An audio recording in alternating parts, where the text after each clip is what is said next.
వరప్రసాద్ అని మన ప్రకాశం బ్యారేజీ.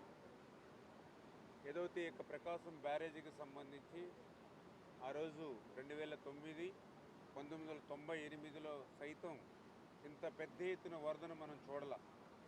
10 లక్షల క్యూసెక్కులు నీరే ఆ రోజు మనం క్రాస్ చేసినటువంటి పరిస్థితి అప్రాక్సిమేట్లీ మనం చూసాం.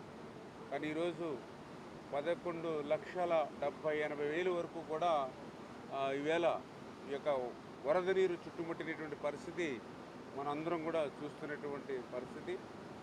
అందులో భాగంగా ఏదైతే ఈ యొక్క ప్రకాశం బ్యారేజీకి సంబంధించి మరి ఈ ఉన్నటువంటి యొక్క 70 గేట్లలో పర్టికులర్గా మరి గత రాత్రి ఒక 4 పడవలు వచ్చి అందులో ఒక పడవ కిందకు పోయినా మిగిలిన 3 పడవలు ఆ గేట్లని తాకినటువంటి పరిస్థితుల్లో అందులో పర్టికులర్గా 69వ గేటుకు సంబంధించి బలంగా ఏదైతే కౌంటర్ వెయిట్ ఏదైతే గేట్స్ ఉంటుందో దాన్ని తాకడంతో ఆ కౌంటర్ వెయిట్ డ్యామేజ్ అయినటువంటి పరిస్థితి ఉంది. దాన్ని మనకు సంబంధించిన ఇరిగేషన్ అధికారులందరూ కూడా ఐడెంటిఫై చేసుకుని దాన్ని మళ్ళీ ఎట్లా రీప్లేస్మెంట్ చేసి కరెక్ట్ చేయాలనేటువంటి ఆలోచనతో వాళ్ళు డిజైన్ చేసినప్పుడు గౌరవ ముఖ్యమంత్రి గారు కూడా ఒకటే చెప్పారు, 1% కూడా మనం రిస్క్ అనేది లేకుండా పర్ఫెక్ట్గా చేయాలి. ఎందుకంటే ప్రకాశం బ్యారేజ్కి సంబంధించి కింద లక్షలాది మంది ప్రజల దాహార్తిని కానీ తాగునీరుని అందించేటువంటి బృహత్తరమైనటువంటి బ్యారేజీ. కన్నమ నాయుడు గారు ఆయనకి గేట్ల తయారీలోనూ నిపుణత ఉన్నటువంటి వ్యక్తి. ఆ యొక్క కన్ననాయుడు గారు ఎవరైతే ఉన్నారో ఆయన సేవలను ఉపయోగించుకోవాలని స్వయంగా ముఖ్యమంత్రి గారు చెప్పడంతో మరి ఆయనను కూడా మాట్లాడి మరి హైదరాబాద్ నుంచి ఇక్కడ రావడానికి సరైనటువంటి సౌకర్యాలు ఇప్పుడు రోడ్స్ కానీ మార్గం లేకపోయినప్పటికీ కూడా శ్రమతో మరి విజయవాడకి తీసుకురావడం జరిగింది. ఇప్పుడు ఏదైతే కన్నయ్య నాయుడు గారు అదేవిధంగా మనకు సంబంధించినటువంటి ఏదైతే ఇరిగేషన్ డిజైన్స్ డిపార్ట్మెంట్ ఏదైతే ఉందో వాళ్ళందరూ కూడా కోఆర్డినేషన్ చేసుకుని ఇప్పుడే ఆయన అంతా కూడా పరీక్షించడం జరిగింది.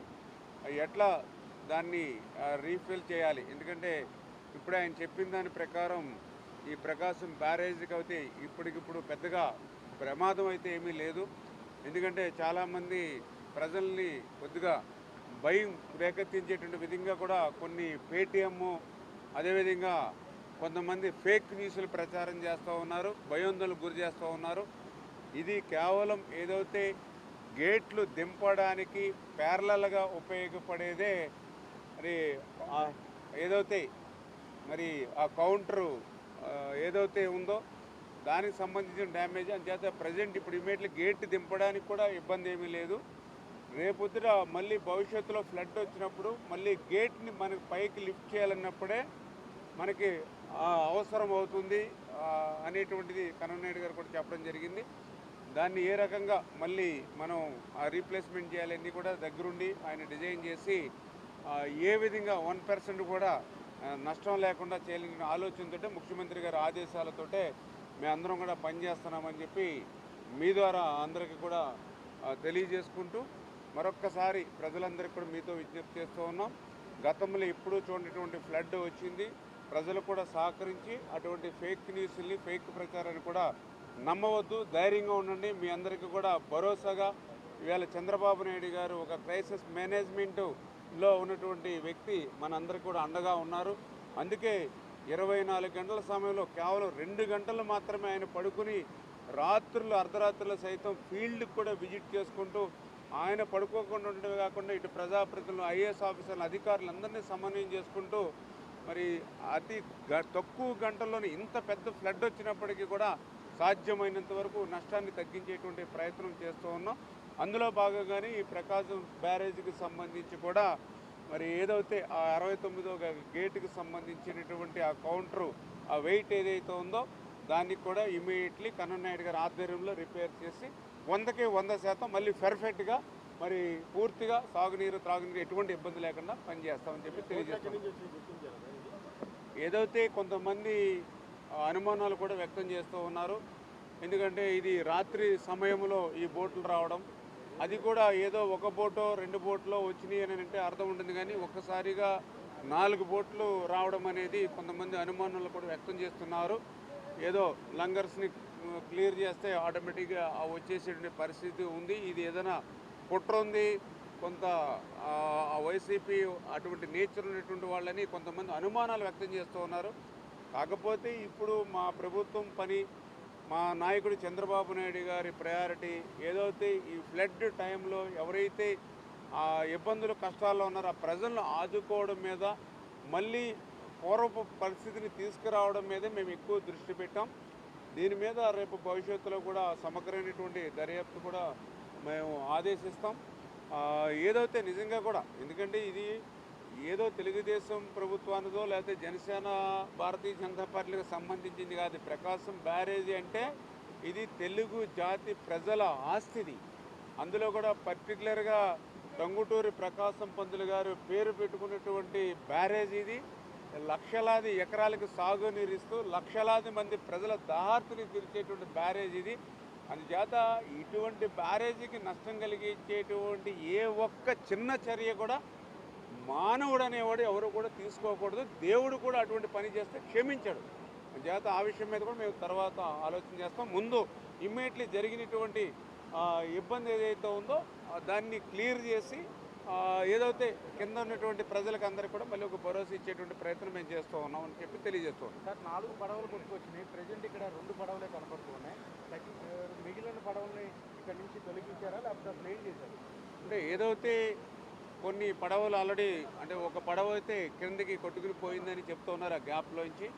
మిగిలింది కూడా ఏంటనేది కూడా మనం ఎంక్వైరీ చేసుకుని దాన్ని కూడా పడవల్ని తీయడానికి కూడా ఏజెన్సీని కూడా ప్రమోట్ చేసుకుని ఇప్పుడు ఆల్రెడీ 11,40,000 క్యూసెక్ల వరకు కూడా ఇప్పుడు వాటర్ ఫ్లో ఉంది. కాబట్టి రేపటికి కొంచెం తగ్గుముఖం పడుతుంది, ఎల్లుండికి ఇంకా తగ్గుముఖం పడుతుంది అనేది మాకు ఉన్నటువంటి ఫోర్కాస్ట్ ద్వారా అంచనా ఉంది.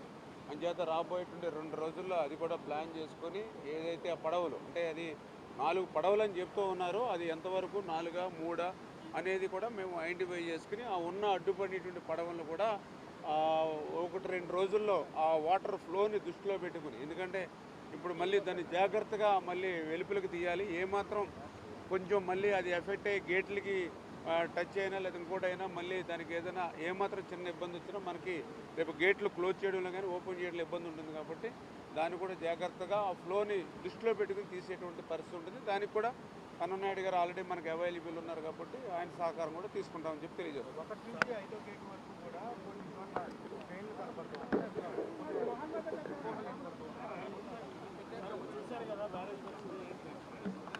అందరికీ నమస్కారం. బ్యారేజ్ పరిస్థితి అంటే 202లో మీకు నీళ్లు తీయకుండా గేట్లన్నీ రీప్లేస్ చేసి ఇచ్చాను ఇక్కడ. అందువల్ల గేట్ల స్ట్రెంగ్త్, బ్యారేజీ పనులు నాకు బాగా తెలుసు. ఇప్పుడు కౌంటర్ వెయిట్ వచ్చి మన బోట్లు, అది వర్క్ చేసే బోట్లు కూడా కాదు, వర్క్ చేయకుండా ఎక్కడో మూల ఉన్నాయి కొట్టుకొని వచ్చి మూల డెడ్గా ఉండే పని చేయవి అవి వచ్చి కొట్టిన దానివల్ల కౌంటర్ వెయిట్ పోయింది. కౌంటర్ వెయిట్ వచ్చేదానివల్ల మనకు హాయిస్ట్ కెపాసిటీ తగ్గించి గేట్ లిఫ్ట్ చేసేటప్పుడు ఉపయోగపడుతుంది. అది లేకుండా మనకు ఇది గేట్ ఆపరేట్ చేయలేము. ఇప్పుడు మనకు నీళ్లు పోకుండా నిలపాలంటే రేపు ఫ్లడ్ తగ్గినాక ఆ కౌంటర్ వెయిట్ అది డ్యామేజ్ అయింది తీసేసి చైన్ లాక్ చేసుకొని మేము గేట్ తీసేసేదానికి అప్పుడే స్కీమ్ ఇచ్చాను మీ వాళ్ళకి. ఇప్పుడు మనకు ఆ కౌంటర్ వెయిట్ కూడా కొత్తది రేపు డిజైన్ చేసి మార్చి పనిచేసేట్టు ఇస్తాము. ఇంకా మిగతా గేట్లన్నీ కూడా రేపు పగుల్లో వచ్చి చూసి ఏదైనా ఇది రిపేర్ ఉన్నా కానీ చేస్తాము. ఇప్పటికిప్పుడు ఏం ప్రాబ్లం లేదు. కానీ బాగా 202లో పనిచేసినా కానీ అప్పటి నుంచి ఇప్పుడు గేట్ బాగా మెయింటైన్ చేసిన దానివల్ల ఇప్పుడు బాగానే పనిచేస్తున్నాయి. సో మన ఏంది ఆధారపడాల్సిన పని లేదు.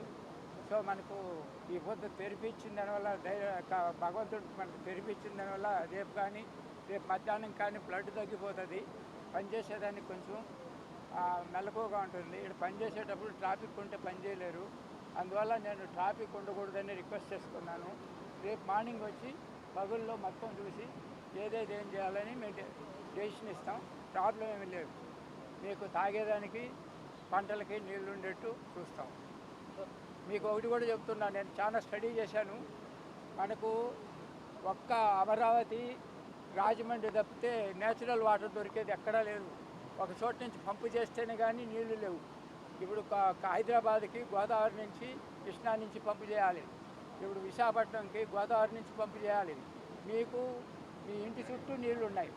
దీనిలో అందరూ మీరు సహకారంతో బాగా చేసుకున్నారంటే మీకు సౌత్ ఇండియాలో బెస్ట్ సిటీస్గా తయారవుతుంది అమరావతి, రాజమండ్రి. అది చెప్పగలుగుతాను నేను. లేదు, ఫ్లడ్ రేపే మేము స్కీమ్ అంతా రెడీ చేసుకుంటాం. దానికి కావాల్సిందంతా చేసుకొని ఫ్లడ్ కొంచెం తగ్గినాక 8 లక్షలకు వచ్చినాక వర్క్ మొదలు పెడతారు. ఏమండి, ఏం ఇబ్బంది రాదు. ఇప్పుడు గేట్లు మన పైన ఉన్నాయి కదా, ఇబ్బంది ఏం రాదు. అది లాక్ చేసుకుంటాం పైన. గేట్ ఎప్పుడు దించుతామంటే ఫ్లడ్ అయిపోయినాక మళ్ళీ నీళ్ళు నిలపాలి కదా, అప్పుడు దించుతాం.